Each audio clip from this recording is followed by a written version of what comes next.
feeling alright. Everybody will be dancing tonight, doing it right. Everybody will be dancing and we're feeling it right.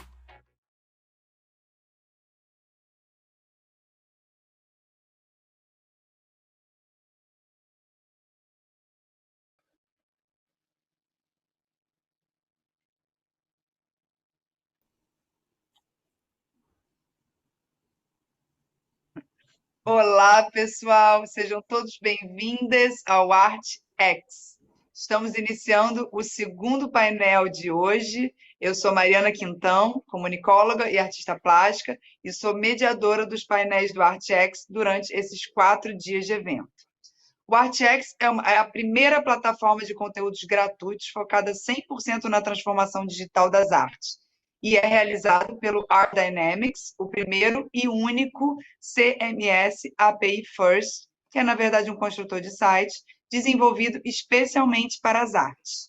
Durante o evento, falamos sobre os desafios que as organizações culturais e artísticas enfrentam para se adaptarem às necessidades do público no contexto atual e das oportunidades que surgem a partir da adoção de novas tecnologias para se fazer e consumir arte. Entendemos que, para além de uma mera virtualização da cultura, o setor demanda qualificação, informação relevante e uma força coletiva para compreender um contexto em constante transformação. A arte move o mundo e, por isso, ela merece ser compartilhada, exibida e apoiada. O ArtX é realizado pela AC Digital Business, pelo Art Dynamics e Dream Warrior Group, em parceria com a Divi Hub, Mind Miners, Mickey Malka, IASO e Music Rio Academy. Todo o evento acontece aqui na plataforma do ArtX, em parceria com a IASO, e vocês podem interagir pelo chat, onde também vamos enviar pesquisas e conteúdos relevantes. Iniciamos agora o segundo painel do dia, onde a gente está falando sobre música, para falar sobre o papel do artista perante a tomada de decisão sobre o seu negócio. Na era das plataformas digitais e do streaming como principal fonte de receita para a indústria de música, qual deve ser a conduta do artista perante a gestão de sua carreira, dos direitos autorais e da definição de parcerias? O blockchain, por meio de sua estrutura descentralizada, tem transformado a forma como empresas lidam com dados, contratos, dinheiro e transações digitais. No music business, essa tecnologia pode simplificar a relação entre artistas, gravadoras, editoras e serviços de streaming. Diante disso, fica a pergunta: seria o blockchain o caminho para empoderar artistas? Para debater sobre o tema e com muito entusiasmo que eu convido o Daniel Campelo, advogado de direito autoral, CEO e fundador da Orb Music. Seja muito bem-vindo, Daniel. Oi, Mariana, boa tarde. Boa tarde. Obrigado. É um prazer imenso ter você aqui. Esse tema é um tema que gera muita curiosidade, muitas dúvidas, muitas angústias, muitas ansiedades, principalmente nos artistas que sentem, né, e todo o mercado que sente essa necessidade de se atualizar e de saber, né, sobre blockchain, sobre cripto e NFTs e todo esse novo vocabulário que está vindo com a Web3. Eu vou pedir para que você se apresente um pouco, fale um pouquinho sobre, né, a sua carreira, seus interesses, suas pesquisas, para o público te conhecer um pouquinho mais de perto. Obrigado, Mariana. Quero agradecer ao convite do ArtX, agradecer ao Lincoln, a Dani da Mickey Malka, por terem me chamado para estar aqui. Para mim é sempre um prazer participar de iniciativas como essa, né, que envolvem a abordagem de temas de interesse cultural, de temas de interesse do mercado da música, e ainda mais com acesso gratuito para todas as pessoas poderem se aprofundar. A gente tem uma questão educacional muito grande no nosso mercado, um problema que iniciativas como essa enfrentam, né? A gente tem a necessidade de cada vez mais fazer com que as pessoas entendam, e infelizmente a gente vive num mercado em que não entender, por mais incrível que isso pareça, o não entendimento gera lucratividade, assim como muito parecido com o mercado financeiro, né? Os bancos têm uma lucratividade enorme em ter as pessoas com dinheiro na poupança, as pessoas tomando dinheiro a juros altíssimos. E houve aí, mais ou menos 10 anos atrás, iniciativas como a da XP, que depois se desenvolveram para várias outras, que têm exatamente o objetivo de democratizar o mercado financeiro, de informar as pessoas de que é possível fazer coisas além da poupança. Trazendo aqui para o nosso ambiente, né? Eu acho que é muito importante saber que existe um mundo enorme de possibilidades para além apenas do mainstream, para além apenas das gravadoras e editoras tradicionais. E é muito nesse sentido que são as minhas pesquisas, meu desenvolvimento profissional. Eu me formei em 2004 em Direito, trabalhava na época com processo civil, e aí em 2005 me vi já efetivado no escritório e já trabalhando com mais de 1.000 processos e de repente senti uma necessidade de trabalhar com alguma coisa que me fizesse mais interesse. Eu trabalhava com construção civil na época. E aí me apareceu a música, através até mesmo do cinema, que é algo que eu trabalho muito hoje, música para cinema. E, e aí acabei logo depois fazendo um mestrado, em que eu abordei o tema da edição musical e da relação entre compositores e editoras musicais. É um tema que à época ainda é muito caro, muito importante. E, e aí, isso eu terminei o mestrado mais ou menos com 34 anos e, enfim, alguns dos anos depois, 2, 3 anos depois, resolvi fazer o doutorado. E aí estou já, devido à pandemia, né, há mais ou menos 5 anos no doutorado. Estou na fase agora de escrever a tese, em que o tema da minha tese é, enfim, o direito autoral, a relação entre direito autoral e as plataformas de música. E aí em que eu estudo todo esse modelo de plataformas, fui buscar toda a matriz econômica disso, e para ver como é o papel da regulação, qual é o papel da lei, da linha que eu estudo, das instituições, para o desenvolvimento desses mercados. Na parte mais profissional, né, eu fundei há 10 anos a Orb, antes chamada de Seeker Rights, que são as minhas iniciais, e a gente em 2018 resolveu fazer um processo de rebranding para posicionar melhor a marca no mercado. A Orb hoje trabalha em 6 linhas de negócio. A gente trabalha com gestão de editoras, com distribuição de selos, trabalhamos com Film and TV, que é o nosso braço principal. A gente é pioneiro nisso, em gestão de direitos para filme, para música, especialmente feita para televisão e produções de filme, né? E também temos temos 2 braços de tecnologia, que são um braço de royalties e um braço de SRC, de criação de geração de SRC. E temos também uma agência de neighboring rights, de direitos conexos, que é baseada em Portugal, com atuação aqui no Brasil. E a Orb, ao longo desses 10 anos, a gente tem algumas coisas muito legais para dizer. Por exemplo, a gente teve um crescimento de mais de 800% em termos de recursos em gestão, sob nossa gestão, dos quais cerca de 15% são de créditos que a gente recuperou com o nosso trabalho diretamente, em retidos, ajustes, retidos no digital, então com soluções de problemas propostos com ferramentas nossas. E estamos completando 10 anos agora. A gente, enfim, ao longo da minha carreira eu já pude fazer a estratégia artística, de direitos artísticos, de direito autoral, para mais de 120 artistas, entre eles Anitta, Erasmo Carlos, Humberto Tavares, Tim Rescala, Plínio Profeta, Beth Carvalho, enfim, vários, em todos os segmentos possíveis da música, no sertanejo também, no Felipe Pancadinha, no funk.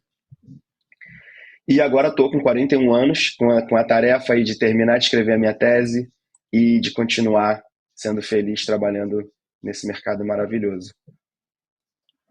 Poxa, que legal, muito interessante, porque além de você estar no mercado, né, trabalhando ativamente, você também é um pesquisador, o que eu acho que traz muitos insumos aqui para o nosso bate-papo, com certeza. Porque vem, né, de uma base bem fundamentada, assim. Vamos começar com a primeira pergunta, então, que é a seguinte.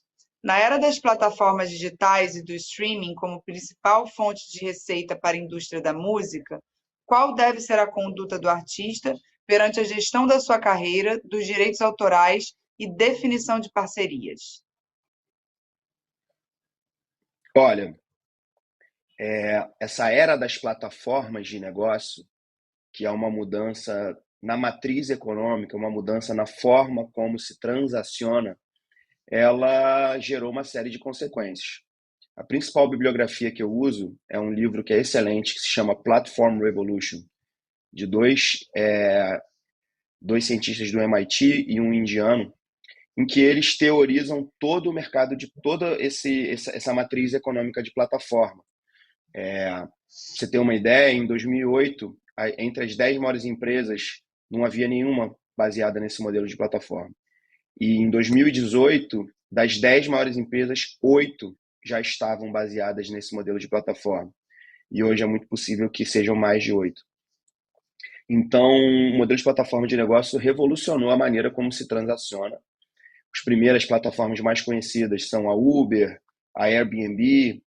São empresas que, ao invés de atuar no formato econômico de pipeline, que esses teóricos chamam, que é basicamente controlar toda a cadeia de valor para você conseguir fazer preço no final.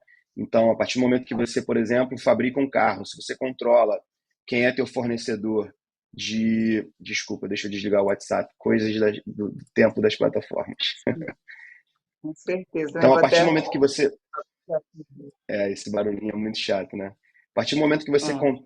enfim, o que era baseado, né, o mercado de pipeline, você controla toda a cadeia de valor, você pode fazer preço, por exemplo, num carro, você controla o fornecedor de janela, você controla o fornecedor de porta, você controla o fornecedor, enfim, de todos os insumos desse produto.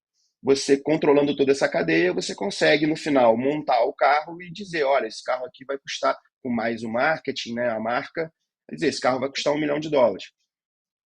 Então, esse é um modelo de pipeline que, para vocês terem uma ideia terminológica aqui, ele é dominado por uma figura, que é a figura do gatekeeper.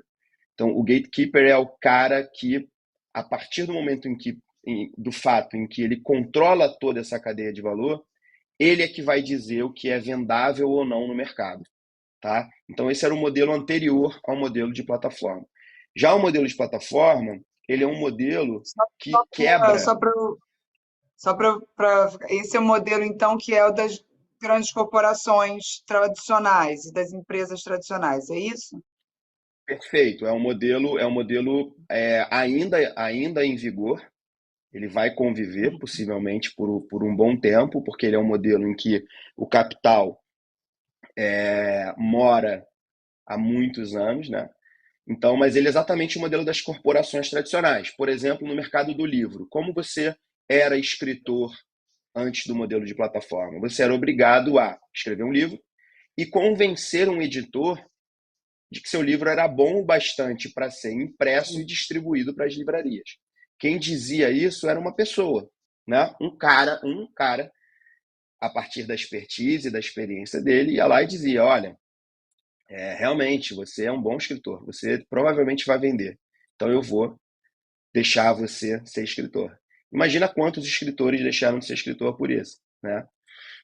A mesma coisa na indústria da música, né? O grande gatekeeper da indústria da música, eu chamo até aqui no Brasil de mercado da música, são as gravadoras, né? Então você tinha que gravar uma música, enfim, preparar de alguma forma uma demo que fosse boa o bastante pro A&R, né? O AR, o diretor de AR, o presidente da gravadora, acreditarem que você poderia ser um artista. E aí, a partir do momento em que ele dava o ok para você ser o artista, te autorizava a ser artista, ele te gravava, bancava a sua gravação, distribuía essa gravação para as lojas e ganhava por isso cerca de 90%, 85% do resultado do seu trabalho. Tem até uma história curiosa sobre isso, que é do Latino.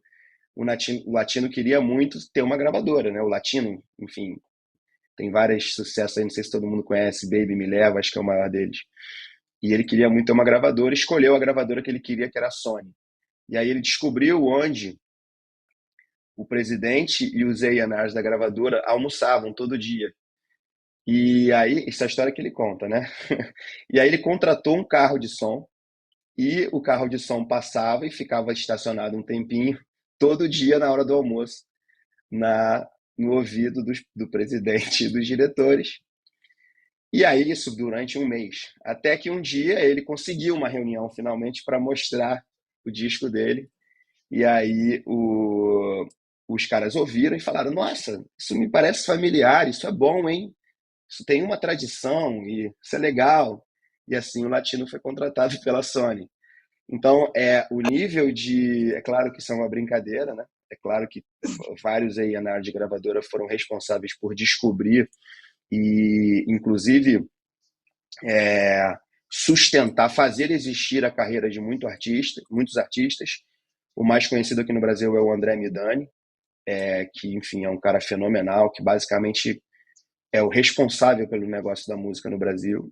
O Caetano Veloso, por exemplo, conseguiu ter a carreira que teve, porque ele sustentou o Caetano Veloso por muito tempo sem ser um grande vendedor de discos, né? Pra vocês terem uma ideia, o Caetano só vendeu 1 milhão de cópias quando gravou aquele disco em que tem uma interpretação de uma música do Peninha. Foi o grande Sim, sucesso dele. Às vezes no silêncio da noite. Eu não sou cantor não, mas eu me arrisco. no silêncio É, da noite, pode. isso, Caramba, isso não exatamente. então, isso ele já tinha feito muita coisa antes disso, Já muita tinha coisa, feito né? muita coisa antes disso, mas jamais tinha conseguido atingir o patamar de 1 milhão de discos, né? Então, enfim, esse é o mercado de pipeline, o mercado em que você tem a necessidade de alguém te autorizar. Mas isso acabou. Eu acho que é isso que as pessoas precisam. A pergunta é sobre isso, né? Do que o artista precisa? Ele precisa se conscientizar de que isso acabou. O que acontece agora é que, no lugar dos gatekeepers, o mercado de plataforma, que só para explicar rapidamente qual é a diferença, em vez de controlar toda a cadeia de valor e fazer preço no final, o que as plataformas fazem é criar uma infraestrutura para possibilitar as trocas entre produtores e consumidores, agregando valor a essas trocas. A principal forma que as plataformas de negócio agregam valor a essas trocas é criando regras de governança para que essas trocas aconteçam da melhor forma possível. Então, por exemplo, quando você pega um Uber, você escolhe um motorista e você sabe que aquele motorista vai chegar para você e depois vai te levar em casa. Você só sabe que isso vai acontecer porque ele está dentro de uma infraestrutura que agrega valor a essa transação, né? Agora, no próprio Uber também tem a forma como as plataformas encontraram de substituir os gatekeepers, que é através dos feedbacks. Então, a gente no modelo econômico de plataforma, a gente substitui o gatekeeper pelo feedback. Ou seja, você quando vê ali um Uber 4,81, 4,80, 4,75, você vai lá e cancela a corrida para pegar um outro que seja 4,9, né? Quando vem um 4,99, você já pensa, caramba, eu vou ter uma viagem boa. A mesma coisa acontece aqui na música.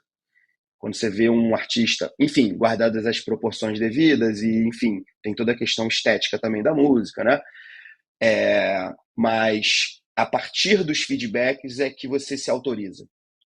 Então, levando para o livro, quando você surgiu a plataforma do Kindle, né, da Amazon, você tem a possibilidade de publicar, qualquer um tem a possibilidade de publicar um livro. O que vai te levar ou não a ter sucesso ali? Quantas pessoas baixam o seu livro? Basicamente é isso, é o consumo. Mesma coisa na música. Qualquer um consegue subir hoje as músicas nas plataformas. O que vai te diferenciar dos outros? O teu público que vai te consumir. É claro que tem toda uma estratégia de marketing, tem toda uma questão para ser elaborada, mas você não precisa mais ser autorizado a existir. Essa que é a grande diferença. Antes você precisava ser autorizado a existir. A mesma coisa acontecia no mercado de automobilismo, né, de carros.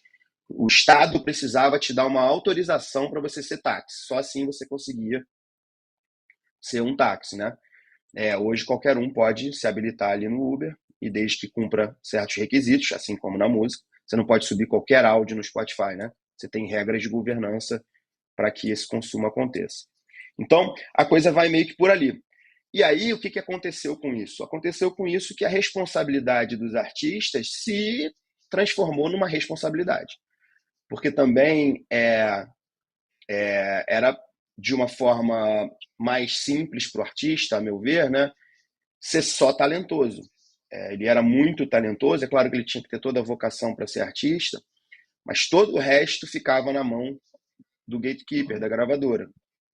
Então, estava até assistindo ontem, por acaso, de novo, o filme lá do Elton John, né? Rocketman. Como ele entrega tudo ali para todo mundo que está em volta dele, né? E acaba que o que sobra para ele? Nada. Sobra para ele ficar drogado e alcoólatra. Então, e aí ele só consegue sobreviver, porque o Elton John é um sobrevivente, porque ele tinha um grande amigo, tinham pessoas em volta dele que falaram para ele que ele precisava sobreviver, né? Porque senão ele ia morrer. Como aconteceu com todos os outros. Vários outros, né? Então, a meu ver, essa era das plataformas, ela trouxe responsabilidade para o artista. Ele tem que escolher melhor, escolher mais vezes, ele tem que entender o que está acontecendo. Ele não tem que entender a ponto de ser um especialista, mas ele tem que entender a ponto de ter consciência. A mesma coisa do exemplo que eu usei do mercado financeiro, né? Eu não preciso ser um especialista em finanças, eu não preciso saber onde que eu vou aplicar meu dinheiro, mas eu preciso saber que não é só a poupança a minha única possibilidade. Então, trazendo para cá, o artista precisa saber que ele, a partir do momento em que ele está autorizado a existir, ele tem que começar a se comunicar com o seu público. Eu tive até agora também, voltei de Londres ontem. Terça-feira eu fui num show lá, numa casa de show, para mais ou menos 400 pessoas. Estava lotada a casa de show. E aí o artista, fui olhar, um artista bem legal, assim, um garoto novo, ótimo. Fui olhar, esse artista tem 200 mil ouvintes mensais no Spotify. E fazendo um show numa casa lotada para 400 pessoas numa terça-feira. Então, essa consciência de formar público, eu acho que é a primeira que tem que ter. Não é a gravadora que vai dar seu público. A gravadora na verdade nunca deu, mas hoje em dia menos ainda vai te dar nada.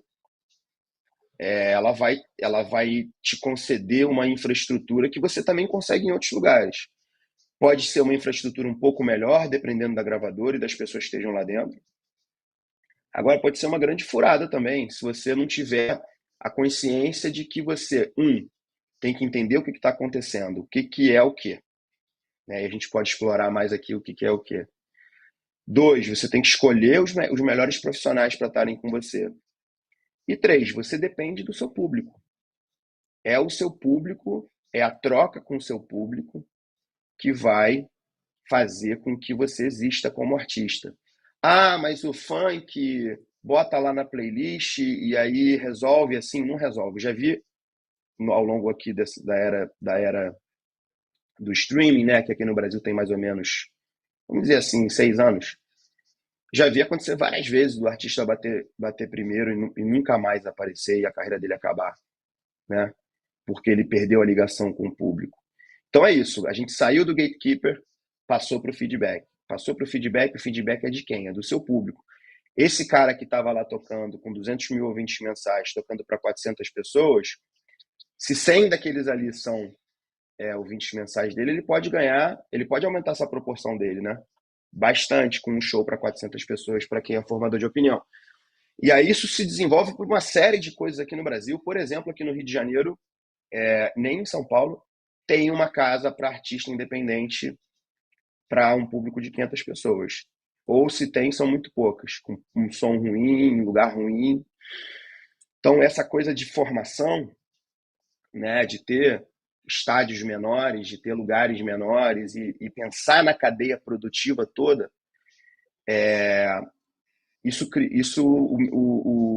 o modelo, essa matriz econômica de plataforma possibilitou. E aí agora a gente tem que começar a ver o que vai fazer com isso mesmo, né? E as diversas consequências que isso tem. Mas, sem dúvida, pelo que você falou, o trabalho do artista aumentou, né? E a responsabilidade também, né? Assim, Certamente, certamente. mais pessoas estão podendo ser artistas, porque a gente não está mais passando pelo gatekeeper.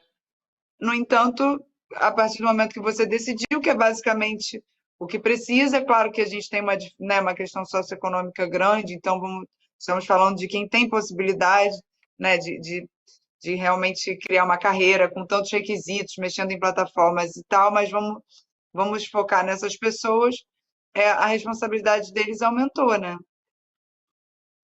Com certeza, a responsabilidade aumentou, sim, mas a possibilidade também aumentou.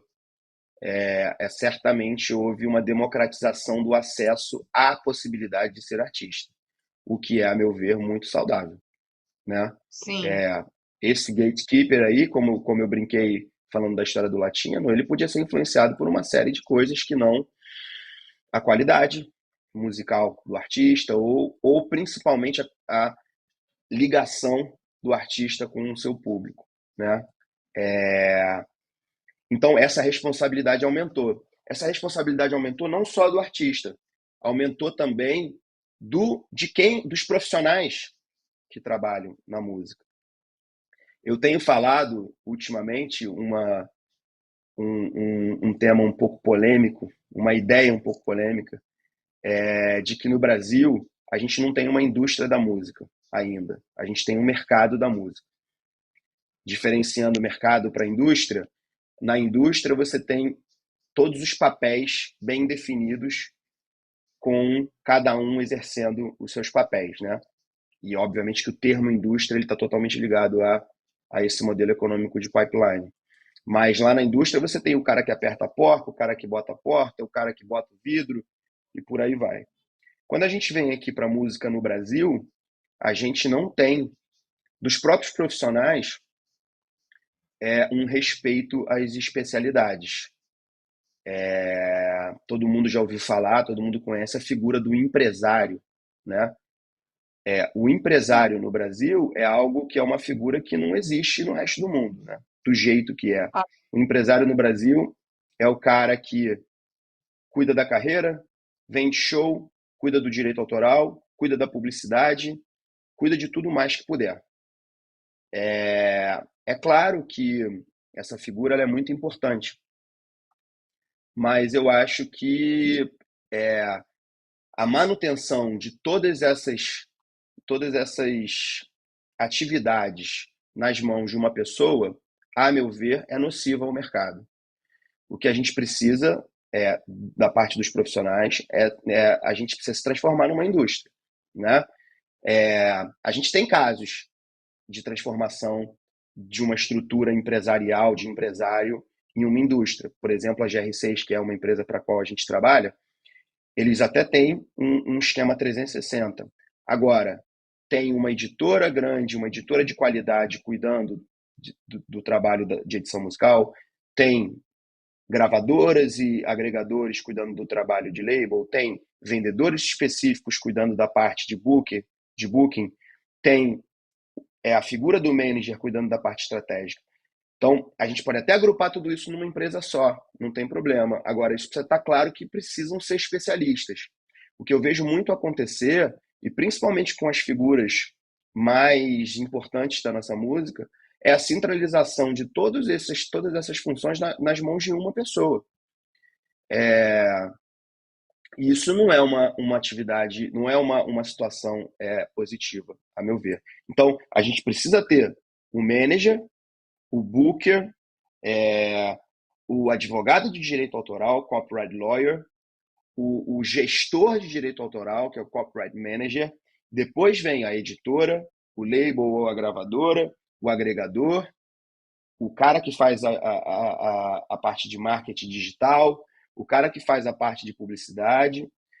Isso tudo, todas essas possibilidades surgiram da descentralização. Isso tudo antigamente estava dentro da gravadora, né? Inclusive a editora estava dentro da gravadora. Esse modelo da matriz econômica descentralizou.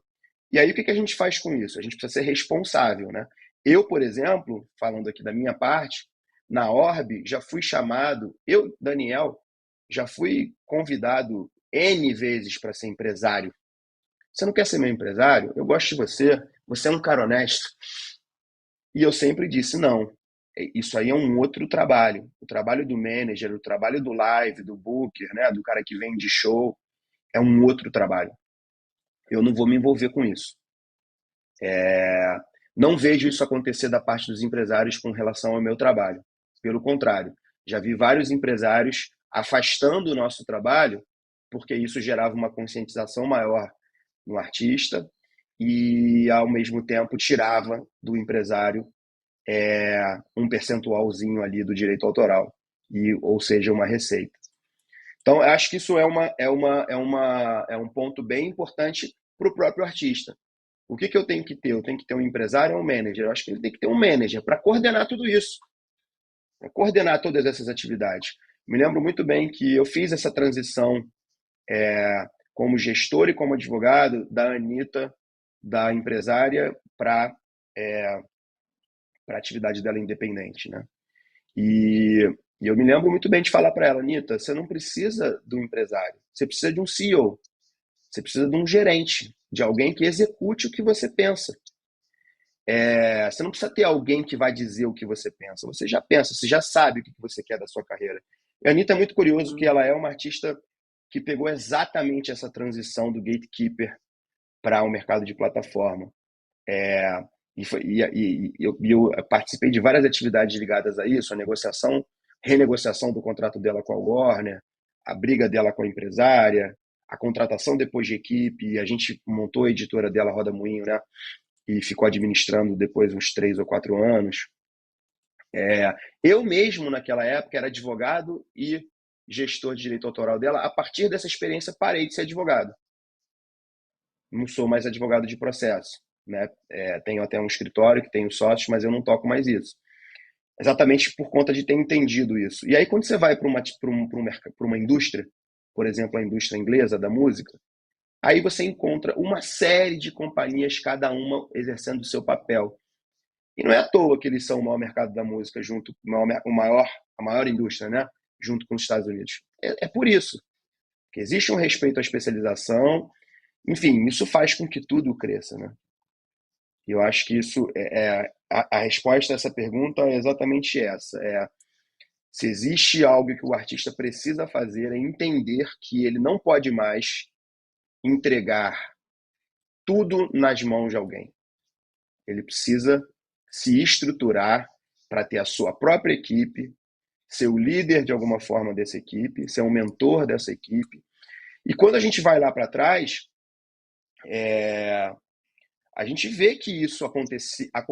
Existem experiências dessas. Por exemplo, a maior banda de todos os tempos são os Beatles. Os Beatles tinham um empresário que ele não era empresário, ele era um membro, ele era integrante da banda. Tanto que ele morreu e a banda acabou. Quando ele morreu, a banda acabou. Então, ele não era um cara que estava ali com outros artistas também, pegando um pedacinho de cada coisa. Não, ele era a maior banda brasileira, ou uma das maiores bandas do rock brasileiro, que são os Paralamas. Não tem 3 integrantes, tem 4. E tanto que a empresa que cuida da banda se chama Os 4. E o Zé Fortes, ele é um integrante da banda, ele só não toca os instrumentos, mas ele até teve alguns artistas em algum momento, mas a partir de certo momento ele viu que ele era mais um integrante ali da banda, era uma estrutura que era aquela empresa ali, era uma companhia, uma mini companhia. Então, isso que eu falo não tem acento só nesse momento. Já tem muito tempo que algo nesse sentido acontece. É claro que tem opiniões diversas da minha. Mas esse fenômeno do que se passou a chamar de autogestão, principalmente da Anitta, é um fenômeno que tem um lugar interessante, desde que essa autogestão seja feita com profissionais envolvidos, né? Também não adianta o cara querer se autogerir, querer fazer tudo, querer ele ligar, ele entrar em contato e vender show e fazer tudo. Claro que não vai conseguir. Ele precisa contratar as pessoas certas para estarem com ele, mas o artista virou um fundador de startup, e a startup é ele mesmo, né? Um CEO, ele virou um CEO. CEO e fundador aí, de startup. Ele pode até contratar um CEO, né? Mas fundador ele é. ele é. E toda essa mudança, eu imagino o quanto impacta, mas ao mesmo tempo fico entusiasmada em ver que você que você percebe com olhos positivos, no sentido de que tá permitindo que surjam mais artistas, né? E o que eu ia te perguntar agora, a nossa segunda pergunta, ela também é um prosseguimento dessa primeira, então, assim, a gente teve essa mudança do perfil, né, das plataformas, que agora são um modelo de negócio que interfere diretamente, né, na forma que um artista pensa e um artista da música pensa e produz a sua carreira. E agora eu queria entrar na temática do blockchain, que por meio da sua estrutura descentralizada tem transformado a forma como as empresas lidam com os dados, contratos, dinheiros, transações digitais. E no music business, essa tecnologia pode simplificar a relação entre artistas, gravadoras, editoras e serviços de streaming, ou não? Diante disso, fica a pergunta: seria o blockchain o caminho para empoderar os artistas? Olha, sempre surge essa pergunta do blockchain há muito tempo já, em vários lugares, já surgiu para mim algumas vezes, em vários painéis que eu já fui, inclusive em um deles, lá no South by Southwest, que é um evento sensacional que acontece todo ano em Austin, nos Estados Unidos. É um evento incrível, em que você percebe isso um pouco do que eu estou falando. A complexidade, todas as possibilidades e ramificações que a indústria da música, quando é uma indústria, permite.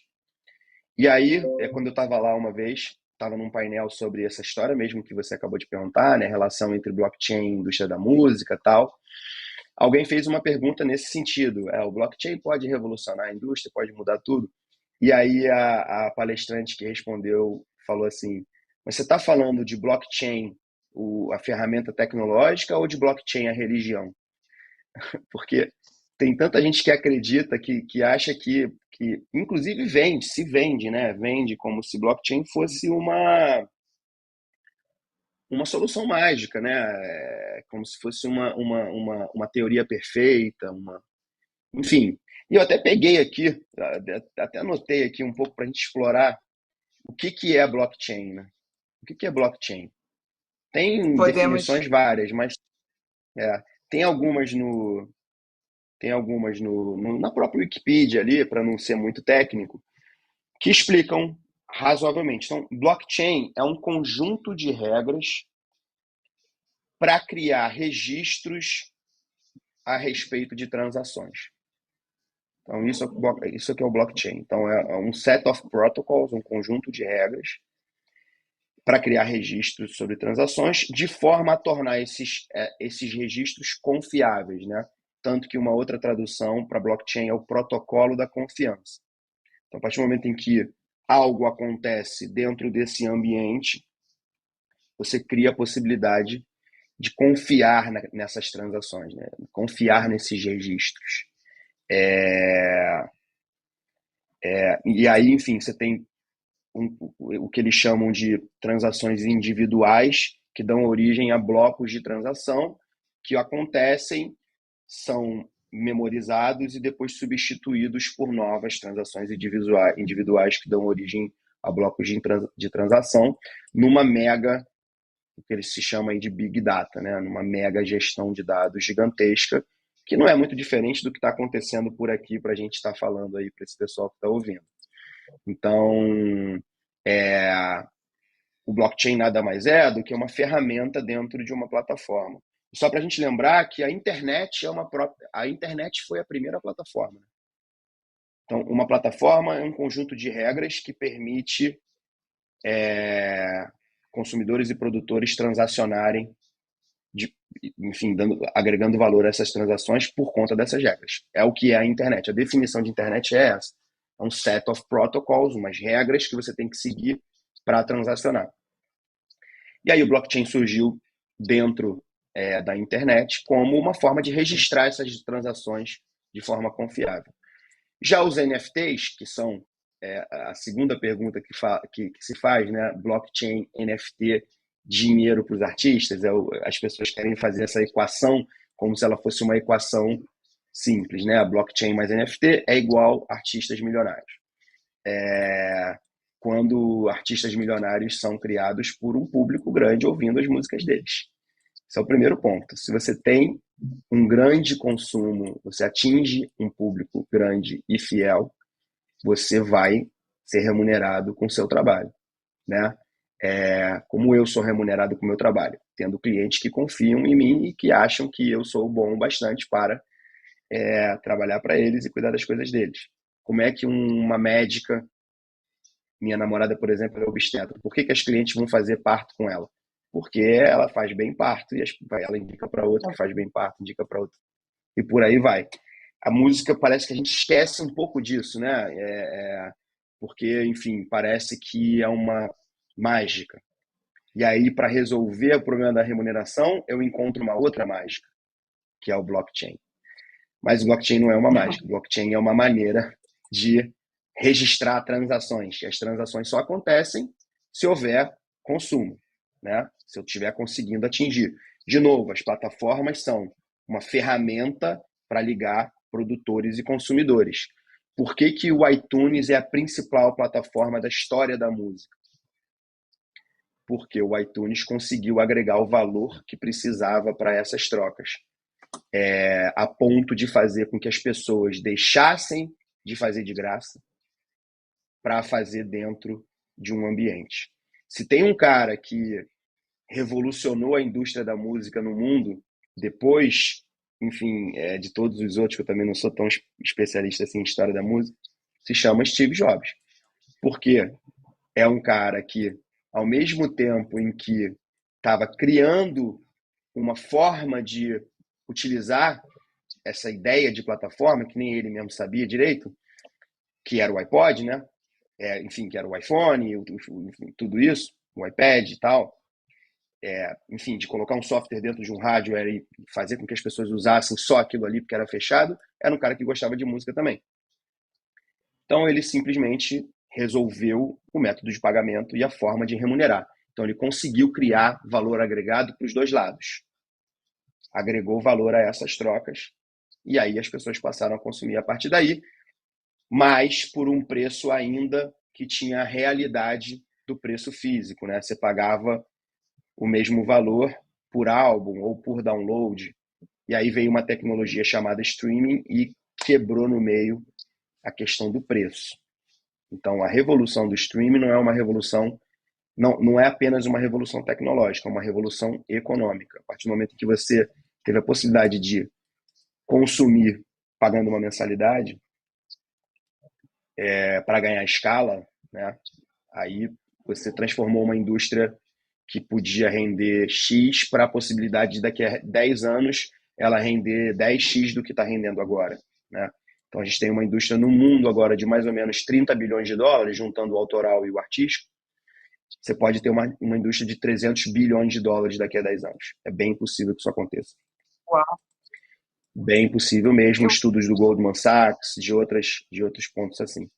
Então, fiz uma grande parábola, um grande parênteses, para falar que blockchain e NFTs podem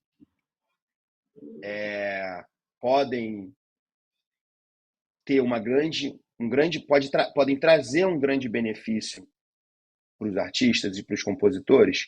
Certamente que podem. Agora, não em todos os campos, a meu ver, né? Da indústria, e não da forma como as pessoas acham. Porque tem uma série de outras coisas envolvidas, para além de você simplesmente tokenizar um quadro digital de gato e vender um monte de token e, com isso, fazer o cara que fez o quadro digital do gato milionário. Não é por aí que a banda toca. Literalmente, aqui no nosso caso, literalmente mesmo, né? Até porque Você seria queria uma perguntar, pena não que uma deixei. boa. Foi mal. Não, seria uma pena que, se seguir o modelo, por exemplo, das artes visuais, que uma música maravilhosa seja propriedade de apenas uma pessoa ou 5 pessoas, né? Vai ser Sim. lamentável se entrar nesse modelo. No entanto, Exato, para consumo, pode. né? Você disse, sim, verdade. Não, pensando nas N maneiras que o blockchain e o NFT poderiam impactar na vida dos artistas musicais, uma delas poderia ser essa, né? Por que não? Já que esse modelo está sendo feito em outras áreas, né, das artes. Então, é possível que poderia se consumir músicas de forma exclusiva, o que também, enfim, se for aumentar, circular mais dinheiro para os artistas, minha tendência é sempre ver com bons olhos. Mas também, eu acho que a gente já emenda Eu na já nesse terceira. ponto, que é bem interessante, só desculpa te interromper, mas nesse ponto que é bem interessante, eu acho que é a mesma coisa que eu sou completamente contra, que alguém comprar um quadro do Van Gogh e deixar em casa. Eu acho que isso devia ser proibido. Não é proibido, mas deveria. A mesma coisa. Então, se for para isso, eu acho que o dinheiro nenhum paga todo mundo poder ouvir o João Gilberto. Por exemplo, o disco Chega de Saudade, do João Gilberto. Todos os artistas brasileiros que formaram ali o início da chamada MPB dizem que só se transformaram no que eles se transformaram por conta do Chega de Saudade. Olha o impacto que esse álbum teve. Chico Buarque e todos os outros, né? O Chico já via ele dizer isso. Se ele não tivesse ouvido Chega de Saudade, ele não teria sido quem o Chico Buarque ele é. Imagina se a gente não tivesse o Chico Buarque. Então, eu acho que Caetano também fala. se tem alguma tecnologia, alguma coisa que vai gerar receita para impedir que as pessoas tenham acesso, porque um louco árabe com zilhões de dinheiro do petróleo quer comprar só para ele ouvir em casa, eu não acho que tem benefício nenhum. Mas nem acho Quero que seja João por aí o só para caminho, mim, não. só para mim, João Gilberto. Imagina só, que coisa sem graça. E para os meus amigos. Mas eu acho que o que se fala, né, e acho que essa pergunta já emenda com a terceira, que também talvez esse sistema, né, o blockchain em si, ele poderia contribuir com a questão dos direitos, né? Então, assim, o que geralmente leva. Então, a pergunta é: o que geralmente leva ao não pagamento de valores e direitos autorais aos artistas? A transformação digital tem ajudado a evitar que isso ocorra, ou, na verdade, ela favorece os artistas nesse ponto? Olha, vamos lá. Muito boa pergunta, porque o que eu ia continuar falando sobre blockchain e NFT é exatamente. Então, eu vou voltar um pouquinho para depois a gente volta nela, tá? Mas então, como blockchain e NFT poderiam ser utilizados na indústria da música? Então, essa pergunta dá origem a uma nova pergunta. Quais são os bens transacionáveis na nossa indústria, né? Basicamente, a gente tem três bens transacionáveis, tá? Primeiro são os direitos, que são os direitos. O direito autoral é a base para o mercado que a gente chama de mercado fonográfico, né, da música gravada. É a música gravada que vai estar no streaming, que vai estar na televisão, dentro de um audiovisual, enfim, e por aí vai. Então, essa música é transacionada com base nos direitos fonográficos, por meio dos royalties, né? Esse aí é o lugar em que, a meu ver, principalmente no Brasil, mas também tenho experiência para dizer que no mundo, os NFTs não vão conseguir, nem blockchain ainda. Porque a gente necessitaria para isso de uma infraestrutura de dados que a gente não tem para o mercado tradicional. Tá? O mercado tradicional e o mercado, enfim, tradicional no mercado digital, né? O que tem hoje acontecendo, que são as plataformas de streaming, colocando as músicas e depois pagando artistas e autores, isso ainda não está acontecendo de uma forma fluida. Imagina só se a gente quiser fazer com que esse resultado possa ser fracionado e dividido por uma série de pessoas que acesse a esse resultado através de uma carteira digital, enfim. Eu não sou especialista em tecnologia, tá? Isso aqui é o que eu sei dos meus estudos. Então, isso aí eu acho que não é. Outro bem transacionável são os ingressos de shows, enfim. Isso aí eu acho, tem um primo meu que está trabalhando muito com NFT, que ele diz que provavelmente no futuro próximo os ingressos vão virar NFTs. E aí você podendo comprar experiências, né? Para além do show em si. Então eu acho que isso é um negócio legal, né? Uma forma de você criar uma série de experiências, de possibilidades com os ingressos. E outros itens são os subprodutos, que a gente chama, né? do mercado da música, da indústria da música, que são camisetas, itens, experiências não ligadas ao live. É claro que você também tem a publicidade como uma outra fonte de receita que eu não coloquei aqui como bem transacional, porque não tem nada a ver com o que a gente está falando. Que é a ligação entre produtos e artistas, né, para ganhar, para venda, né? E aí não tem tanta ligação nem com o mercado de plataforma, a meu ver. Eu acho que nos subprodutos e nessa questão dos ingressos, aí sim o NFT pode entrar. Por quê? Porque é uma cadeia de pagamentos que vai se iniciar com a venda daquele produto, que é bem diferente de uma cadeia de pagamentos que vai se iniciar com o oferecimento, enfim, o upload na plataforma, o consumo posterior, a coleta desse consumo, o pagamento para os titulares, enfim. Tem toda uma cadeia de pagamentos aí, como eu disse, que ainda não está fluida. Nem aqui, nem em nenhum lugar do mundo. Não está fluida, não tem dados organizados e não é justa. Porque isso é um outro ponto da questão do modelo de negócio em plataforma, que é a precarização do trabalho, né? Apesar do modelo de plataforma ter trazido muitos pontos positivos, ele trouxe também acoplado a precarização do trabalho. Foi o modelo de plataforma que permitiu... Desculpa, pode falar. A gente se atentar, porque, na verdade, essa pergunta que eu fiz sobre a transformação digital ligada aos direitos autorais, a gente não queria que você respondesse também só pensando na questão do NFT e do blockchain, mas também da questão da plataforma dos streamings, porque, enfim, vamos, né, também a transformação digital impacto, né, trouxe também essa nova relação com as plataformas, só para você ter isso na sua cabeça. Inclusive, você Sim, estava falando então, sobre isso, boa lembrança. Boa lembrança, é Sim. verdade. Como era antes? Antes a gravadora, por exemplo, o Sérgio Afonso, lá da Warner Music, viu alguns vídeos da Anitta no YouTube, que já tinham algum consumo, mas não foi por isso que ele contratou ela. Ela tinha uma empresária na época. E aí resolveu achar que ela era muito talentosa e achar que ela tinha capacidade para ser uma artista. Assinou um contrato com ela, colocou ela no estúdio, com o meu querido cliente e amigo Humberto Tavares como produtor, Humberto e Mãozinha, produtores e compositores, escreveram as músicas, ela tinha algumas músicas prontas, saiu um disco. O que a gravadora fazia? Pegava esse disco e distribuía para as lojas com as quais ela tinha contrato, lojas americanas, enfim, por aí vai. Nesses contratos, a gravadora tinha também possibilidades de colocar em determinadas prateleiras com destaque determinados produtos. Acontecia a venda desses discos, as lojas contabilizavam essa venda, tiravam seu percentual, pagavam a gravadora descontava o direito dos compositores, pagava os compositores, pagava o artista e ficava com a sua parte.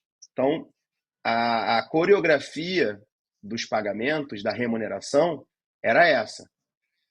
Razoavelmente simples, inclusive de entender, né? Acho que qualquer um, mesmo que não trabalhe com música, consegue compreender essa minha explicação. E aí você entra no mercado de plataforma, mesmo que com o iTunes. Primeira coisa que aconteceu no mercado de plataforma, o modelo de negócio de plataforma, né? Modelo econômico de plataforma, até melhor do que o modelo de negócio, é o termo modelo econômico. Você entrar no modelo de plataforma. E voltando à nossa pergunta, esse modelo da prateleira e tal, ele era um modelo muito falho para o pagamento de direitos, né? A gente sempre ouviu Razoavelmente. Ele era falho porque ele permitia muitas falhas, então ele era um modelo que, quando havia má-fé, essa má-fé era muito facilmente exercida, era um modelo que causava muitos problemas, né? Era na ponta do lápis e tal. Mas, bem ou mal, era um modelo enfim, era um modelo em que a nossa indústria valia os 30 bi de dólares que vale hoje, né? Arrecadava os 30 bi de dólares ao redor do mundo que arrecada hoje, né?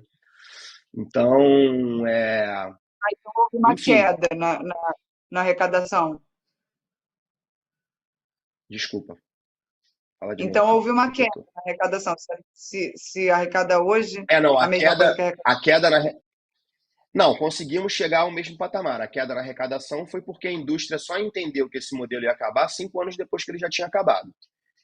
E aí Ah, depois ela tá. passou mais 5 anos para implementar um novo modelo, para entender Atrás. o novo modelo. É, exatamente. Porque aí quando chegou o Napster e tal, e o LimeWire, a indústria passou 5 anos guerreando contra a tecnologia. Até chegar o Steve Entendi. Jobs e falar, ó, isso aqui dá para ganhar dinheiro com isso, querem ser meus sócios? E aí foi, Entendi. assim foi. Mas, bem ou mal, não posso dizer que era.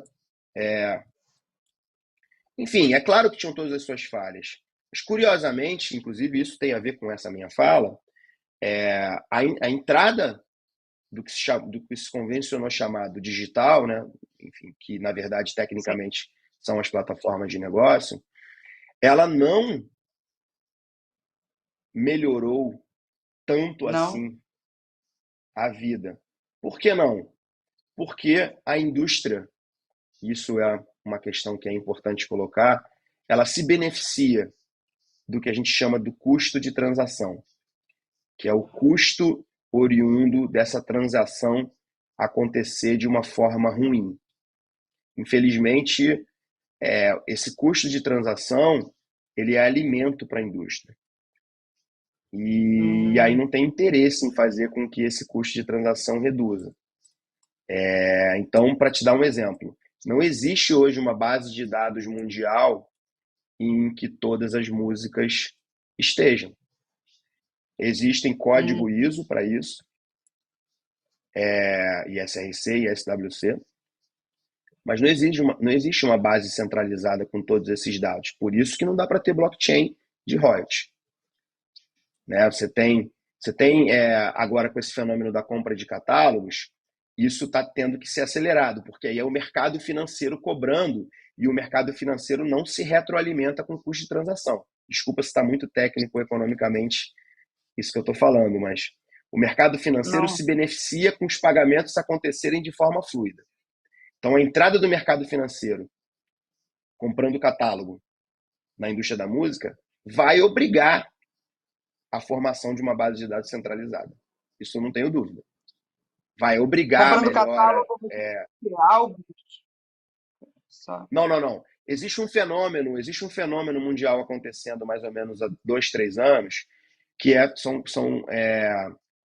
a criação de fundos de investimento especializados em aquisição de direitos autorais, direitos Ah, de música. Tá? Isso é um fenômeno que tem acontecido bastante. Se eu não me engano, a mesa seguinte vai abordar alguma coisa nesse sentido. Então, como eu estava falando, essa história de que chegaram as plataformas e melhorou para os autores e artistas é complexa. Por quê? Primeiro, saiu da mão da gravadora ter que pagar o compositor. Saiu da mão da gravadora e passou para a mão das plataformas. Certo? que não Então, indicam o nome do compositor, aliás, né? Eu acho isso um é, absurdo. não Você vai existe lá, uma, não existe uma base de dados, não existe uma base de dados dentro do Spotify com todas as obras que estão dentro do Spotify. E é uma coisa que todo mundo acha que poderia acontecer, não é? Estão recebendo. pois, Na verdade, quem comanda essa história dos dados é o ISRC. É a informação que está dentro do ISRC. E aí, no Brasil, por exemplo, 80% das músicas que são feitas, são uploadadas nas plataformas, não tem ISRC cadastrado corretamente. Então, a quantidade de informação que é necessária haver uma gestão é enorme. E, ao mesmo tempo, existe uma barreira de entrada a novos players que queiram fazer isso. Por quê? Porque o mainstream se beneficia disso ser uma zona. Então, no Brasil, ah, é. você tem três empresas que dominam o mercado fonográfico e o mercado de direito autoral, direito dos compositores, né? Warner Music, que tem a Warner Chappell, Sony Music, que tem a Sony Music Publishing, Universal Music, que tem a Universal Music Publishing. Você tinha a Som Livre, e aí a Som Livre foi comprada pela Sony. Além dessas, você tem os agregadores, que são distribuidoras de selos independentes, fora dessas três, para as plataformas, né? Tem contratos com as plataformas. Então, esses próprios agregadores, alguns foram comprados por essas três empresas. Então, você tem um mercado extremamente, o fenômeno na economia, no direito concorrencial, se chama de oligopólio, né? Você tem um mercado extremamente oligopolizado. E aí, como você lidaria de uma forma melhor com essa questão da gestão de dados? Tendo um monte de gente pensando nisso, que são as startups, né? Como você lida com o mercado de transporte de uma forma melhor? Um monte de gente propondo novas maneiras de transporte. Não à toa, você tem o unicórnio de patinete, o unicórnio de bicicleta elétrica, o próprio Uber, o Lyft, por aí vai. Enfim, você não tem oligopólio no mercado de transporte que não permite a existência de startups, né? Você tem o táxi, que é do Estado. Se o táxi fosse de um oligopólio desses com poder econômico enorme, provavelmente o Uber não existiria. Então, o mercado de streaming, o mercado do digital melhorou a vida dos autores e dos artistas no sentido de possibilitar que eles sejam artistas e autores, sim. No sentido de remunerar melhor a sua atividade como artistas e autores, eu posso dizer com certeza que não. Infelizmente. E a gente tem que batalhar muito para que isso aconteça. Entendi. Interessante, né? Porque a gente tem essa tendência de achar que o digital está trazendo mais benefícios, né? Mas aí nessa questão, como é uma questão tão espinhosa, ele na verdade ainda está engatinhando. A nossa próxima pergunta, a gente já falou um pouco sobre ela, mas eu acho que a gente pode sim bater esse martelo, que seria assim, seria correto afirmar que artistas independentes têm mais poder de decisão sobre suas carreiras, ou na verdade eles estão mais desamparados no mercado musical atual? Então, a pergunta já é curiosa, né? A pergunta já parte do princípio que aquele que diz que você é artista está te amparando. Olha que loucura que é o que o mercado de pipeline fez com a indústria da música, principalmente, né? Então, aquele Sim. cara que, para poder fazer preço, lembra lá da indústria da indústria de carro? Por que ele domina toda a cadeia produtiva? Para ele poder fazer preço no final. Ele só domina para poder fazer o preço, para dizer que o preço é aquele, né? Uhum. A Apple, ela está estruturada em grande parte como plataforma, mas a gente pode usar o exemplo do iPhone. Por que eles conseguem fazer o iPhone vender? Porque ele conseguiu fazer com que todos os semicondutores e todos os elementos do iPhone que ele reúne sejam reunidos da maneira que ele reúne, aí por isso que ele consegue fazer com que a gente pague uma fortuna num telefone, né? Para além de todas as outras vantagens. Então, eu tenho certeza absoluta que a Apple não ampara o trabalho escravo na China. Alguém tem dúvida disso? A Apple ampara o trabalhador, a Nike ampara o trabalhador escravo também no Vietnã? Não, né? Então, a indústria da música não ampara o artista. A indústria da música, a indústria do mainstream, né? Ela transforma um artista em um produto para se beneficiar disso. Investindo, é claro. A indústria também investe, né? Ela gasta dinheiro para fazer com que isso aconteça, mas não é só o dinheiro que faz com que isso aconteça. Eu até também costumo brincar muito. Se só o dinheiro fizesse um artista, o Abramovich não teria comprado o Chelsea, teria comprado a Beyoncé. É uma pessoa só, não tem que lidar com um monte de jogador, um monte de condição diferente. Se o dinheiro fosse capaz de fazer um artista, os maiores investidores do mundo, inclusive, não comprariam nem gravadoras, comprariam artistas. Dinheiro não é capaz de fazer um artista. E o que é capaz de fazer um artista? O que é capaz de fazer um artista é a sua ligação com o público. Então, o artista não tem mais poder por estar independente. O artista tem poder por ser artista. Esse é o seu poder. O poder da Não, indústria da música a questão está. Eu estou não, fazendo eu acho que a uma questão vai alegoria com a pergunta. Eu estou fazendo uma alegoria com a pergunta, mas eu vou chegar lá na resposta. Mas é. voltar. Então, assim, eu acho que ele tem que partir do princípio, quando eu falo artista, aqui estou usando quase que uma metonímia para artista e compositor, né? O Uhum. criador na indústria da música tem que entender que quem cria é ele, né? Sem ele não teria nada. Se não tivesse o carinha Tim Maia compondo as músicas no violão, e normalmente, olha o que é mais curioso, não tem aparato tecnológico para composição, que vai gerar uma composição tão boa quanto o cara no voz e violão, ou no piano, como era o Elton John, né? Ou no instrumento que é ali ele é. Esse negócio aqui tem uma explicação transcendental, ou não tem uma explicação transcendental, que tem a ver com o artista ou o compositor serem uma antena, né, que tem a capacidade de absorver tudo que está por aí e jogar num, num traço, né? Por que você olha para um quadro do Van Gogh e fica estupefato com aquilo? Até eu estava escutando um dia o outro cara falar isso, numa mesa do lado da minha, eu estava bisolhando, o cara falou uma coisa muito interessante. Ele falou: tem imitadores do Van Gogh que tecnicamente pintam muito melhor do que ele, em termos de técnica de pintura. Mas os caras nunca vão conseguir pintar um Van Gogh, porque não são uma antena que o Van Gogh era, né? A mesma coisa serve para música. Então, é isso que é o mais importante. Isso que eu estou falando aqui, eu não estou tirando da minha cabeça. Eu acho isso. Mas eu escutei o Lior Cohen, que hoje é head de música do YouTube, falar também lá no South by Southwest. Ele estava dizendo como é que ele criou a Def Jam, que foi uma das empresas que ele criou e depois foi vendida e tal. E esse conceito, o conceito foi exatamente esse, que eu já escuto hoje presidentes de gravadora dizerem: o protagonista da indústria não é a gravadora. O protagonista da indústria é o artista. A gravadora é uma prestadora de serviço do artista, ou a editora.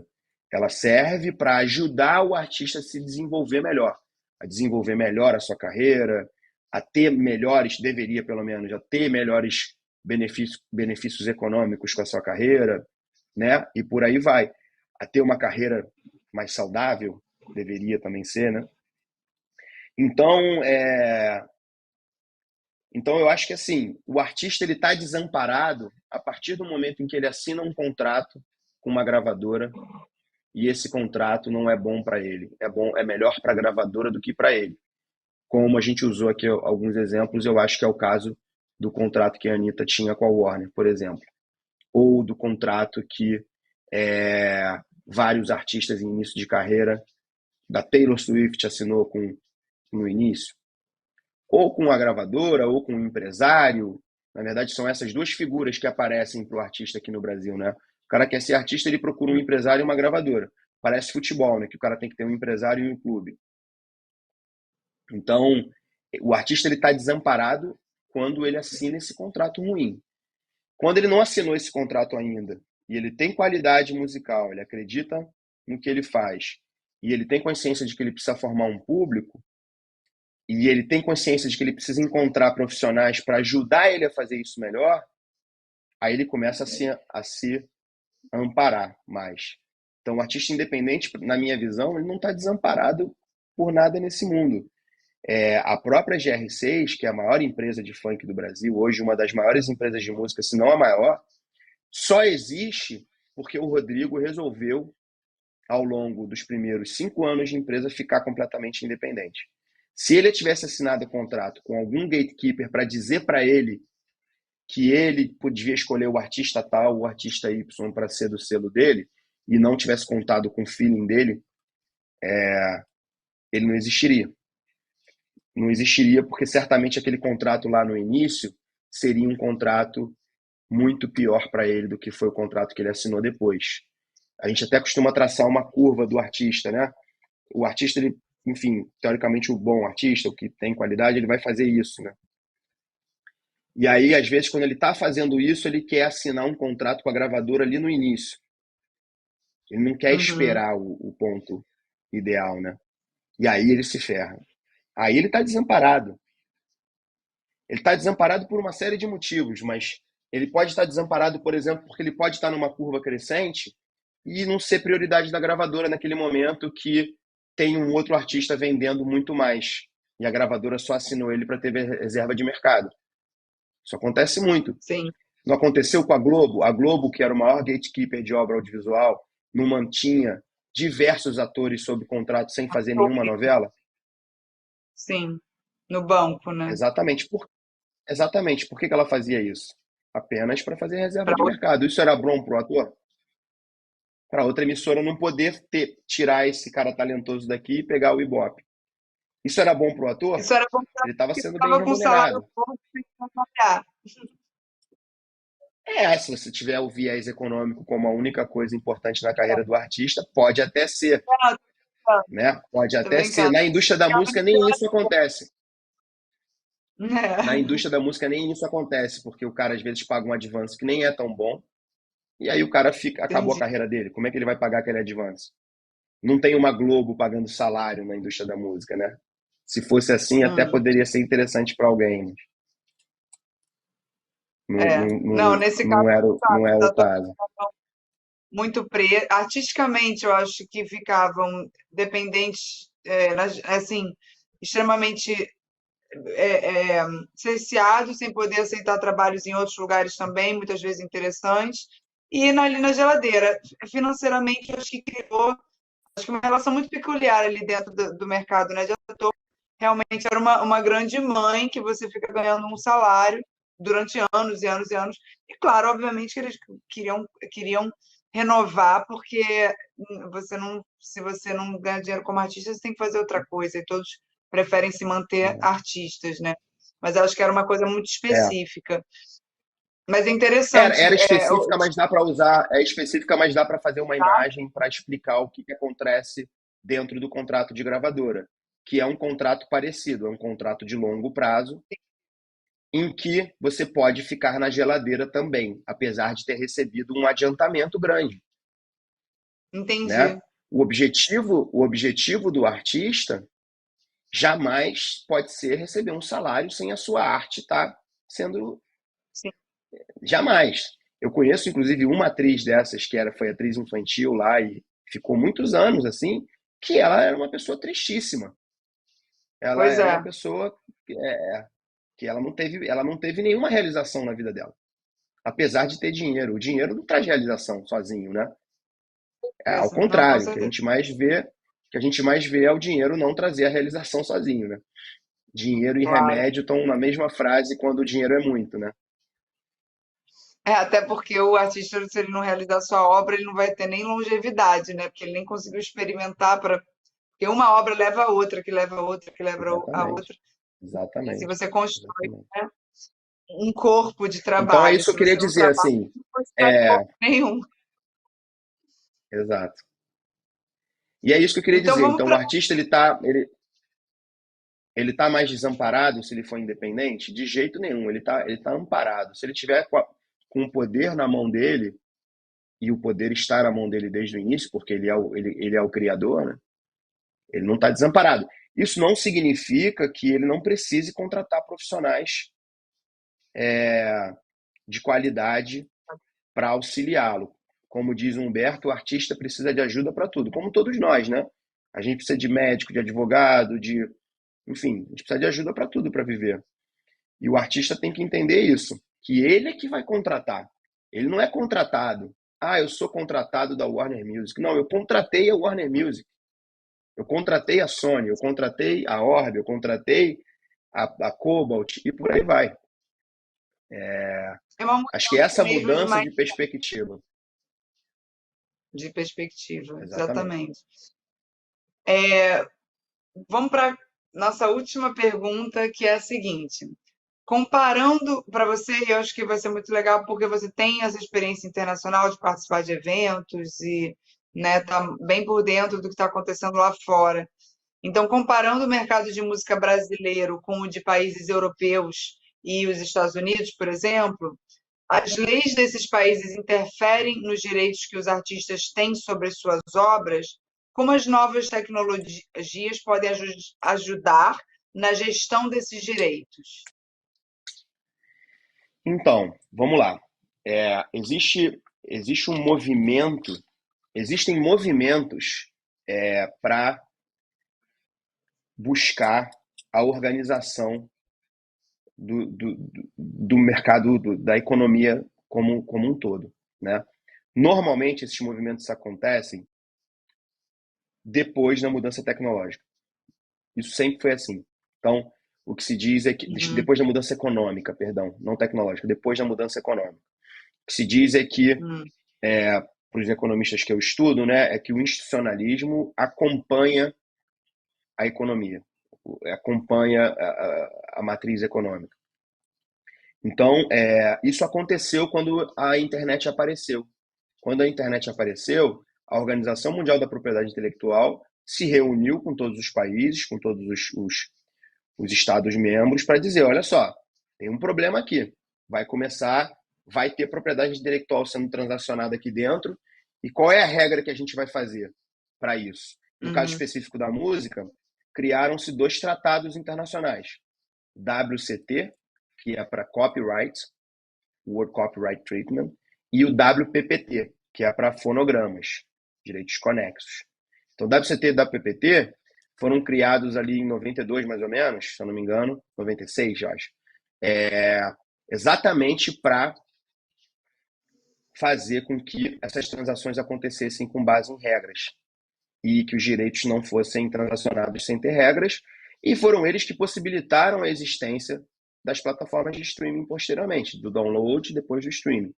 Eles criaram uma proporção de direitos nesses usos. Então, isso já está definido lá fora há muito tempo. A execução pública tem uma proporção, direitos de reprodução tem outra proporção dentro do streaming, por exemplo. É uma coisa bem técnica para a gente entrar aqui.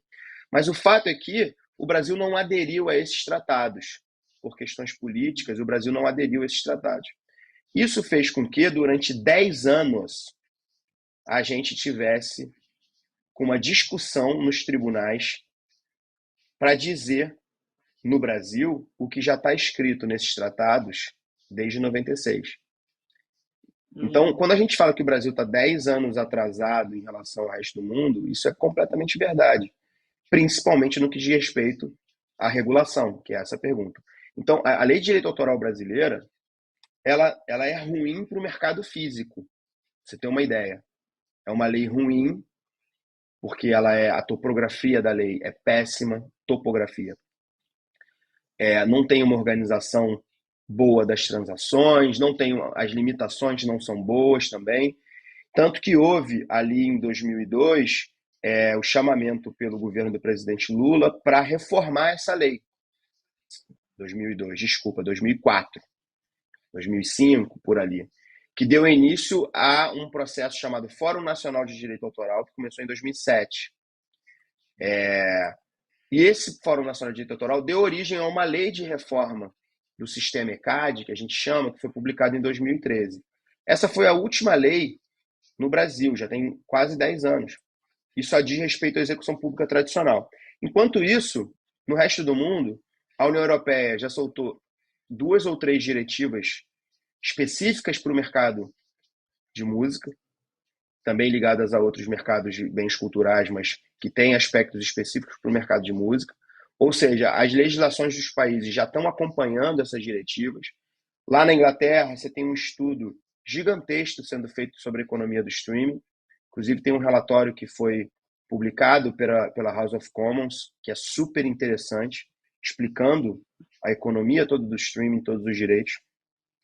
Nos Estados Unidos, você teve a aprovação de uma lei, de uma reforma da lei de direito autoral, há 2 anos atrás, que, entre outras coisas, criou uma empresa público-privada para lidar com o direito de autor dentro das plataformas de streaming, que se chama MLC. Então, assim, os países de economia central estão super preocupados em fazer com que o institucional, as regras do jogo, acompanhem o econômico. super, é óbvio. Não tem como desenvolver a economia. A economia ela é desenvolvida, um dos aspectos que um dos termômetros para o desenvolvimento econômico é a qualidade da sua regulação, das suas leis para as transações. É a famosa segurança jurídica. Não se fala muito que no Brasil não tem segurança jurídica para os investidores virem para o Brasil? É pura verdade. Não tem segurança jurídica. Nenhuma. Né? E aí, aqui no Brasil, enquanto isso, a última discussão que a gente teve foi uma briga, uma guerra entre artistas compositores de um grupo do qual eu fazia parte, um grupo de intelectuais, advogados, e a indústria. Eu fui perseguido, posso dizer, por essa galera. Tinha um site que era respostadoecad.com.br, e lá diziam que eu tinha um complô com a mídia para destruir a gestão coletiva no Brasil e tal. Então, assim, isso tudo aconteceu aqui. E a essas duras penas a gente conseguiu reformar o sistema ECAD. Só para você ter uma ideia de uma das consequências dessa lei, o sistema ECAD custava para os autores e artistas 27,5%. Toda a receita que era paga pela TV Globo, 27,5% ficava para o ECAD e para as associações. E a gente conseguiu que isso fosse reduzido para 15%, que é um patamar mundial. Então, assim, o mercado sozinho, ele não vai se resolver. Precisa de lei, precisa de regulação. E é só o Estado que vai fazer isso. Agora, tem que ter um movimento da sociedade para isso acontecer. Então, a lei brasileira não dá conta do mercado físico. Imagina do mercado digital. Então, passou da hora dessa discussão voltar a acontecer aqui no Brasil. É claro que para um governo que quer implodir, inclusive o próprio governo, que é o que a gente tem agora, não tem como discutir nada, né? A gente está discutindo a nossa sobrevivência como democracia. A gente está discutindo a sobrevivência da Amazônia. Está discutindo a sobrevivência das pessoas, com 30 milhões de pessoas morrendo de fome. Então, nesse sentido, aí a cultura fica colocada de lado, né? A gente está precisando brigar por comida. A cultura Agora, virou durante a inimigo, né? pandemia, exatamente. Agora, durante a pandemia, o que fez as pessoas sobreviverem não foi só a comida, não, foi a cultura. Se não tivesse nada passando na televisão e tocando no rádio, acho que mais pessoas teriam enlouquecido do que já enlouqueceram, né? Que muitas enlouqueceram. Com Então, certeza. é um bem de sobrevivência, o bem cultural, né? Então a gente precisa voltar a discutir a política pública para isso. E é por isso que a gente precisa eleger um presidente, não um vagabundo desse que está lá se beneficiando, vendendo arma, xingando todo mundo, enfim. Esse vagabundo que está lá tem que ficar dentro da prisão, ele que deveria estar, né? Quem colocou o presidente que tem que ser eleito na prisão foi para ele ser eleito para depois ser ministro, né? A gente tem que lembrar, a história é exatamente essa. Para depois querer ser presidente, por isso que eles brigaram. Eles brigaram depois porque esse mesmo que botou o Lula na prisão é o que quis virar presidente depois. Então tinha um projeto pessoal envolvido em prender o Lula, né? Mas esse vagabundo que está lá, que inclusive eu não falo o nome dele, nem posta, nem nada, ele é o responsável por, entre outras coisas, fazer com que a gente esteja mais 10 anos atrasado. Porque a gente tinha no Ministério da Cultura uma equipe que cuidava disso. Depois da aprovação dessa lei, cuidava. Essa lei também criou um escritório de direito autoral dentro do Ministério da Cultura. Havia um time de pessoas, inclusive eu dei uma aula para 30 pessoas lá, em 2015, mais ou menos. Tinha um time super bem treinado, começando a desenvolver políticas públicas para essa história que a gente está falando aqui. Isso tudo acabou, então a gente precisa voltar a construir isso. Entendi. Para a gente ver como o impacto é gigantesco, né, em tantos setores assim. Bom, Daniel, muito obrigada pela sua presença, pela sua dedicação, assim, foi maravilhoso. Você realmente entende muito do assunto. Tenho certeza que a nossa audiência vai se beneficiar muito desse papo. Eu aprendi a beça. Obrigada de verdade pela sua presença. A gente volta às 18h30 com o último painel do dia. Obrigada pela presença de todos. Tchau, tchau.